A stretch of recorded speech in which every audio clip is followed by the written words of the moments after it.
Last week was the first day the Select Committee held a hearing to investigate the January 6th insurrection, also known as the storming of the Capitol, also known as, unlike the Skrulls, the not-so-secret invasion. On January 6, 2021, a mob of thousands, a majority of enraged white men, descended upon the U.S. Capitol like the laser beam from the alien ship in ID-4.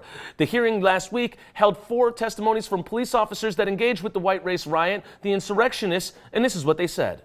Yet what I witnessed and experienced on January 6, 2021 was unlike anything I had ever seen, anything I had ever experienced or could have imagined in my country. On that day, I participated in the defense of the United States Capitol from an armed mob of thousands determined to get inside. All right, your conspiracy theorist coworker has seen that bit, and they respond with this. So FBI operatives were organizing the attack on the Capitol. Well, you could then say this. The rioters attempted to breach the Capitol were shouting, "Trump, send us. Pick the right side. We want Trump." Nothing points out what happened more than hearing from somebody that was there when it happened.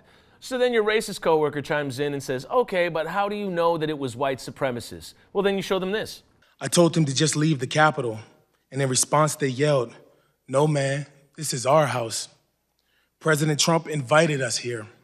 One woman in a pink MAGA shirt yelled, "You hear that, guys? This voted for Joe Biden." Then the crowd, perhaps around 20 people, joined in screaming, "Boo!" No one had ever called me a while wearing the uniform of a Capitol police officer. Brother, I hate to break it to you, but not that you've heard out loud. And with all these Trump 2024 flags, it for surely won't be the last.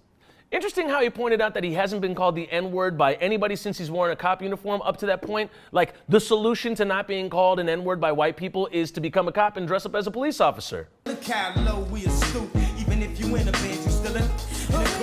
And if you say back to blue and you don't believe what this black cop is saying, then you might be, look, I don't know how to explain this to you. You're a white supremacist. Hey. One step at a time. Deep breaths. It's okay. I mean, it's not okay. It's really not okay. And you know, you probably haven't known.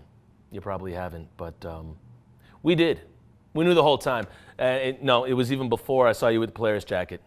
Yeah, no, way before that, way before the camel. No, and I will not be your therapist. Not going to be Robin DiAngelo. They don't pay me enough. Good luck with that. So there you have it. Yet another black officer later told me he had been confronted by insurrectionists in the Capitol who told him, "Put your gun down and we'll show you you really are." Okay, we have enough evidence. We good, fam. We're good. And some of them would try to recruit me. One of them came up to me and said, "Are you my brother?" Okay. Holy that was day one.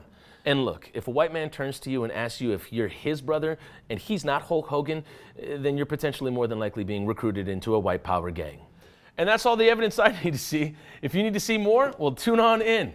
It's remarkable that the Republicans didn't want this hearing to happen. It's almost like they knew.